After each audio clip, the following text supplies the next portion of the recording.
2025 आया और चला भी गया, लेकिन एनिमे फैंस के लिए ये साल काफी ज्यादा कमाल का रहा है, क्योंकि इस साल हमें एक से बढ़कर एक एनिमे देखने को मिली है, चाहे फिर वो स्टोरी में हो या फिर विजुअल्स में। तो आज मैं तुम्हें बताने वाला हूँ मेरे देखे हुए 10 ऐसे एनिमे जिन्होंने मेरा ये साल बहुत ही बढ़िया बना दिया। और अगर तुमने टॉप 3 एनिमे नहीं देखे हैं तो ये साल में तुमने बहुत कुछ मिस कर दिया है। Number 10, blue exorcist. अगर तुम कुछ नारुतो जैसा देखना है नए विजुअल्स में और रेटिंग भी काफी कमाल की होनी चाहिए तो ये एनिमे तुम लोगों के लिए होने वाला है। इस कहानी के अंदर हमारा जो मेन कैरेक्टर है वो एक ह्यूमन वर्ल्ड में रहता है, लेकिन जब उसे पता चल जाता है कि वो सेटन का बेटा है, वहां से कहानी और भी ज्यादा इंटरेस्टिंग होनी स्टार्ट हो जाती है, क्योंकि अब उसको मिल जाती है ऐसी पावर जिसे वो कंट्रोल ही नहीं कर सकता। और इसी एनिमे का ब्लू नाइट सागा हमें इस साल को देखने को मिला, जो कि काफी ज्यादा कमाल था, रेटिंग में भी और विजुअल्स में भी। तो अगर तुमने नहीं देखा है तो एक बार इसको जरूर चेकआउट करना। और नंबर 10 पर ही मैंने एक और एनिमे रखा है, क्योंकि इन दोनों को मैं समझ नहीं पा रहा था कहां पर रखूं, तो इसको मैंने ड्रॉ कर दिया, क्योंकि इसकी स्टोरी भी थोड़ी सी सेम फील होती है। इस एनिमे का नाम है शांग्री ला फ्रंटियर। इस कहानी के अंदर हमारा जो प्रोटैगनिस्ट होता है वो ट्रैश गेम्स खेलता है, बेसिकली ऐसे गेम्स जिन्हें कोई खेलना पसंद नहीं करता है, क्योंकि उनमें काफी सारे बग्स हैं। लेकिन एक दिन एक कन्वीनियंस स्टोर वाली लड़की उसको ऐसा गेम रिकमेंड करती है जो कि उसके क्लास में काफी बंदे खेल रहे हैं, तो वो भी क्यूरियोसिटी में इस गेम को खेलना स्टार्ट कर देता है और नए नए फीचर्स डिस्कवर कर लेता है। अगर तुम्हें सोलो लेवलिंग या फिर स्वॉर्ड आर्ट ऑनलाइन जैसी कहानियां पसंद है तो ये एनिमे तुम लोगों के लिए हो सकती है, तुम्हें बहुत ज्यादा मजा आने वाला है। इसकी भी रेटिंग बहुत ही ज्यादा कमाल की है। Number 9, Cinderella grey. और भाई अगर तुम्हें स्पोर्ट्स एनिमे देखने का शौक है तो ये एनिमे मिस मत करना, क्योंकि इस साल ये सबसे बेस्ट एनिमे माना जा रहा है। ये एनिमे उमा मुसुमे फ्रेंचाइज का एक स्पिन ऑफ है, जिसके बेसिकली गेम्स भी आते हैं। इसके अंदर हमारी जो मेन कैरेक्टर दिखाई जाती है उसका रनिंग पैटर्न कुछ ज्यादा ही अलग होता है, जिसकी वजह से वो कुछ ज्यादा ही फास्ट है, और उसका कोच इस चीज को नोटिस कर लेता है और डिसाइड करता है इसको और भी ज्यादा बढ़िया एथलीट बनाने की। इस एनिमे के अंदर हमारे कैरेक्टर की तुम लेजेंडरी जर्नी देखोगे। बेसिकली अगर तुमने हाईक्यू देखा है, ब्लू लॉक देखा और वो पसंद आए थे तो इस एनिमे को जरूर ट्राई करना, तुम्हें बहुत ज्यादा पसंद आने वाला है। ओगुरी की रेसिंग जर्नी देख करके तुम्हें काफी ज्यादा मजा आने वाला है। बाकी अगर मैं बताना भूल गया हूँ तो यहाँ पर तुम्हें मेरी रेटिंग मिलेगी और यहाँ पर तुम्हें IMDb की रेटिंग देखने को मिल जाएगी, दोनों टॉप सेक्शंस में। तो तुम अपना गैस खुद लगा सकते हो मुझे कितनी पसंद आई और IMDb पर इसकी क्या रेटिंग है, तो अपने हिसाब से चेक कर लेना। नंबर 8, और भाई ये एनिमे मुझे बहुत ज्यादा कमाल का लगा था। इसकी विजुअल और स्टोरी कुछ यूनिक ही मैंने डिस्कवर करी है इस साल। Number 8, the summer Hikaru died. और भाई ये एनिमे एक हिडन जेम है, और अगर तुमने नहीं देखा है तो मैं तुम्हें रिकमेंड करूंगा इस एनिमे को तो जरूर देखना, क्योंकि इसके IMDb पर हर एपिसोड की रेटिंग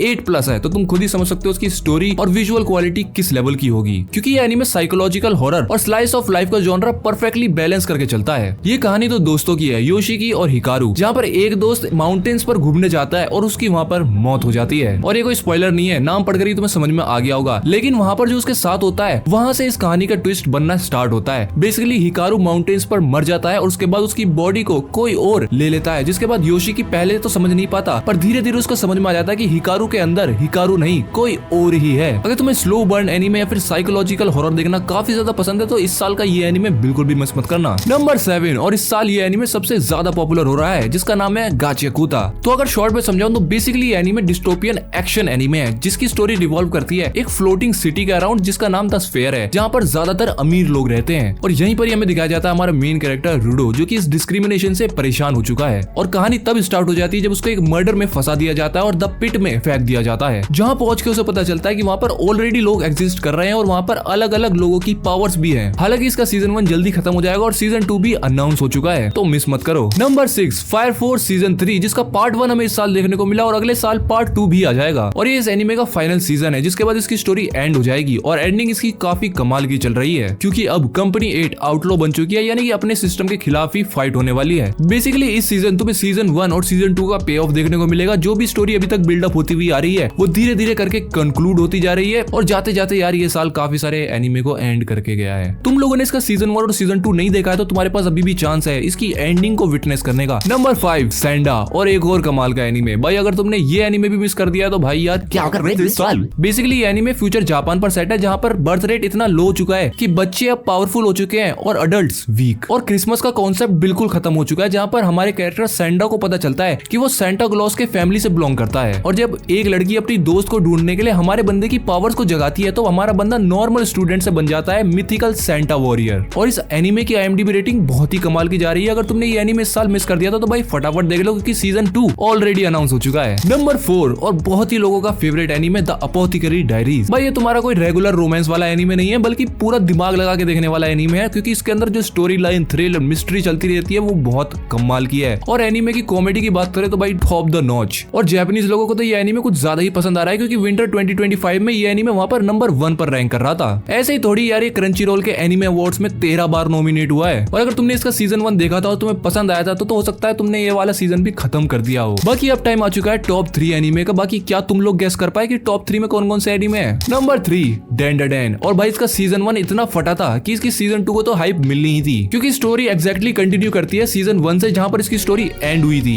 और ये एनीमे और भी ज्यादा डार्क हो चुका है। हालांकि कॉमेडी अभी भी है, लेकिन भाई सीन्स और भी ज्यादा डार्क और इंटेंस हो चुके हैं, क्योंकि अब आ चुका है इविल आई आर्क, जो कि देखने में तुम्हें और भी ज्यादा इंटेंस और ग्रिपिंग लगने वाला है। नंबर 2, और इसे तो कोई नहीं भूल पाएगा, सोलो लेवलिंग। भाई इस साल के स्टार्टिंग में आके इस एनीमे ने तबाही मचा दी थी, क्योंकि कहानी और भी ज्यादा इंटेंस होती जा रही थी। हर एपिसोड के साथ लग रहा था कि अब क्या होगा, क्योंकि सीजन 1 में जहां पर जिन्वू को इग्रिस मिल गया था, वहीं पर सीजन 2 में अब बैरू भी मिल चुका है। और वो फाइट देखने में काफी ज्यादा कमाल की थी, लिटरली इंटरनेट ब्रेकिंग फाइट थी भाई। बाकी क्या तुम लोगों ने वो फाइट एंजॉय करी थी? क्योंकि मैंने तो भाई बहुत एंजॉय करी थी। उसकी एनिमेशन क्वालिटी टॉप नॉच बनाई है। Number 1 my hero academia. भाई किसी भी बंदे को डाउट तो हो ही नहीं चाहिए कि इस साल वन ऑफ द बेस्ट अगर सीजन हमने देखा है माय हीरो एकेडेमिया का, तो वो यही सीजन था। भाई पूरे स्टेक्स हाई थे, ऑल माइट से लेकर के बाकुगो, डेकू, सबकी स्टोरी को पूरा कंक्लूजन मिला। स्पेशली मुझे ऑल माइट की फाइट देखने में बहुत ज्यादा मजा आया। और फाइनली इसका सीजन एंड हुआ विद प्रॉपर एंडिंग। और IMDb पर इसकी रेटिंग 9+ गई है, पूरे सीजन की नहीं, हर एक एपिसोड की। बाकी ये तो थे मेरे इस साल के 10 कमाल के एनीमे। बाकी तुम्हारे क्या थे मुझे कमेंट सेक्शन में जरूर बताना।